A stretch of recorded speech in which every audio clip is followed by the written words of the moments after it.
Ladies and gentlemen, the cover-up is real. I never want to hear anyone tell me, oh, Vlad, no, there is no cover-up. We know everything that happened with the Charlie Kirk assassination. No, no, no, no, no, no.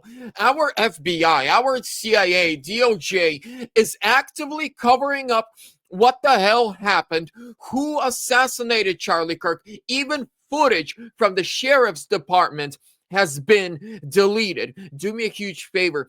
Smash that thumbs up.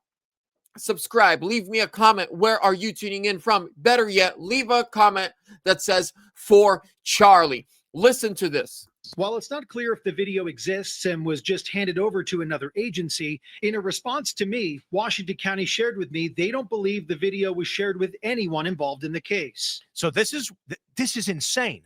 This is CBS News. Guys, I am not a conspiracy guy.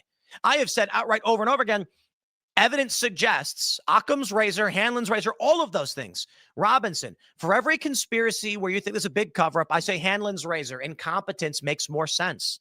As for the evidence we've seen, the simple solution the solution that makes the least amount of assumptions tends to be correct. And I still think it's fair to say probability says it's going to be Robinson. Additionally, I have reached out to sources and asked and had conversations pertaining to this.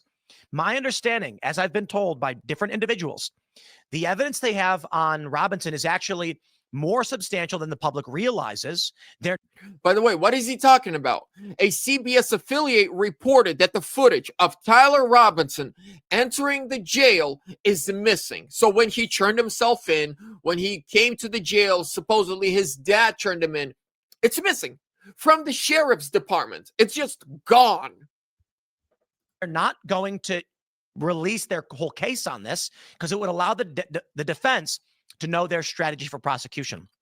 They do have to release the evidence to the defense, just not their strategy and the particular evidence they want to be released. They don't want to do that, not unless they absolutely have to. So my understanding is they're saying it's going to be open and shut. And that's why Turning Point is trying to get cameras in the courtroom. They want the public to see the trial and show they have evidence of this.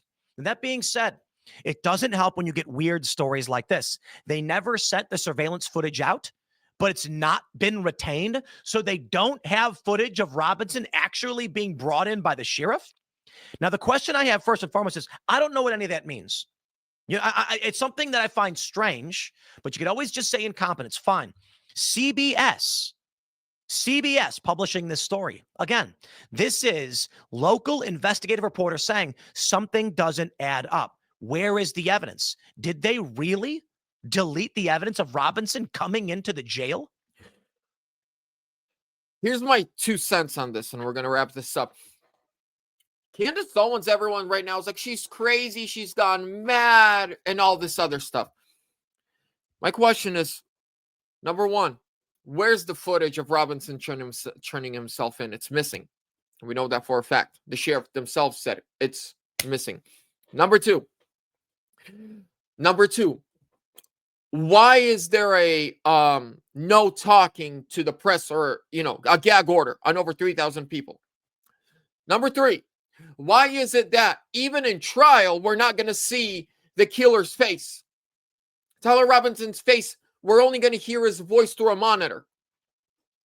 So we're never going to see his face again. There's a gag order.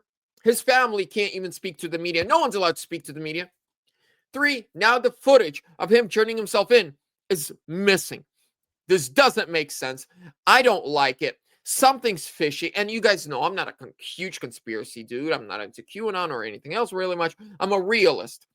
And what reality is showing me, that something fishy is going on. And I have something inside says it's because of the questions Charlie Kirk started asking about our allies and so-called friends leading up to his assassination. Just look at the very last interview he did with Ben Shapiro. He was asking questions you're not allowed to ask.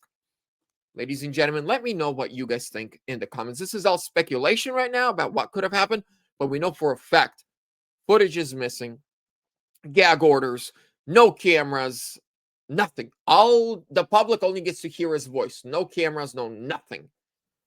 I love you guys. I appreciate you. I'll see you soon.